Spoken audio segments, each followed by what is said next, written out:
ข่าวห้องเฮียนแห่งการยานเมืองตีภูเก็ตญาเจ้าหน้าที่กวดทัดสั่งอึดไว้เมื่อส่งพี่น้องผู้ปันแห้งใต้ทีวีออนไลน์เขาตั้งเซ็งข่าวยิ่งกว่าเคิร์เดี๋ยวมาอ่านในปันข่าวไทยหลายดีเตรียมบอกว่าห้องเฮียนหลังหนึ่งอันมีลูกหลานแห่งการเมืองมันเข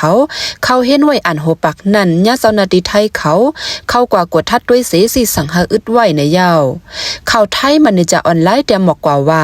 มือวันที่17เดือนธันวาคมปี2025ในเจ้าหน้าที่หลายภายอันมีภายพ้องง้ำบริหารกด7ก้นเขาเมืองของสีภายห่มลมเขาห่มกันเสเขากว่ากดทัดด้วยโฮงเห็นหลังหนึ่งอันมีในปอกตลาดใหญ่กลางเว้งภูเก็ตเมืองไทยปอดจานเจ้าหน้าที่เขาลาดว่าเมื่อนานในไลข่าวว่าห้องเห็นนั้นมีลูกอ่อนเมืองมันอ่านโหปักเขาเห็นไว้แลสั่งไลกว่ากดทัดว่า2ถูกซ้อมหมายมีเมื่อกว่าถึงที่นั่นซึ่งเลยหันไปห้องเห็นกุดเซเบียกสกูอันกึกมีซ้อมมูลนิธิฟาวเดชั่นสิริสมภปานเป็นห้องเห็นคึกแคมมีโฮอุดมี3ชั้นจันเตอร์มีห้องลุ้มห้องหับแขกห้องมือและห้องอาหารป้าเหนือ2ชั้นมีห้องเห็น14ห้องมีป้าห้องลูลิกมีห้องแอร์ลมเย็นลูกเห็นอายุ5ขวบถึง17ปีมี3ปากปลายกำนำเป็นลูกหลานแห่งการเมืองมันอันมาเหตุการณ์ในเว้งภูเก็ตมีครูสอนกวนต่างเมือง3ก่อกวนเมืองมัน8ก่อสอนปันภาษาอังกฤษไทยเลมานในเยาผู้มีปุณพรมูลนิธิซิสตาคุณลักษณะสุขสุดสิทธิ์ลาดวายังอ่านตัดเดปกป้องภาวะกวนเมืองใน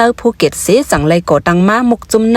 นกวนเมืองภูเก็ตในแห่งการยานเมืองก่อคนเขาอยู่ซ้อมกันลูกหลานเขามีตื้อตั้งไลเห็นลิกไล่แลสั่งไลเอาตั้งกำแถมเสาดาหน้านอกเมืองเสปึดสอนปันป้าลิกไล่เมื่อเตมันสอนปันหลายเล่งปลาเขาวันไว้ในลูกเห็นก่อนนำมาเงินกำแถมก็อำป้อแลไล่อุบกุมกันตั้งปอแม่ลูกเห็นเขาเสเก็บเงินลูกอ่อนยิงก็แล้วหาปากถึง1เหงวาดต่อเลือนเจอมีเงินละก็สอนบันหลายในยาวกุ้ยกาห้องเห็นมีว่าอนุญาตปิดผุยเจ้าหน้าที่เขาลาดว่ามูลนิธิเต้ถูกเมียนซ้อมหมายมีเสตาห้องเห็นถูกเมียนซ้อมหมายมีเลยอยู่ป่าเตอห้องการภายป้ายปีหยาเมืองไทยกอบไหนหาอึดห้องเห็นไว้เสก่อนนักเกณฑ์ในเดลัยต่างย้อนว่าอนุญาตเฮ็ดจำหนังปักเปิงหมายมีป้ายปีหยาเมืองไทยเมื่อเลไลขว้างที่ลงปองซึ่งเย้าสั่งเตไลผุยขึ้นในเย้า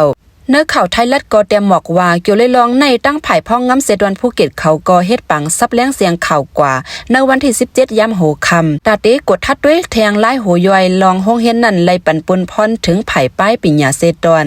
สั่งว่าไลขว้างเสปึดห้องเฮ็นจึงมีตั้งพิษสังญาตามตกคอก1ปีนั้นตามเงินป่น20,000 บาทครูสอนเสื้อเป็นกวนเมืองอเมริกันอายารันเล่ฮ่องกงเขา3ก่อนนั้นย้อนว่ามีเงินเหลือเอานำซอยในเล่โลมีว่าแห่งการครูสอนจะมา1ก่อยิบเบอปืนตีสูง1ก่อมัน8ก่อเตมีเวอแห่งการเจ้าหน้าที่เขาเลยย้อนป้าเวอกับตัวปอเมลูกเห็น3ปากปลายตาเต้เลยกดทัดจ้อมหนังไม้มีก้นเขาเมืองเลยไม้มีแห่งการในเยา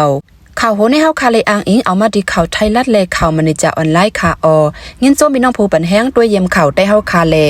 งินโซมขอบเสยนำถึงป้าเจ้าของแคปหางแลวิดีโออยู่ค่ะเมื่อสงค่ะ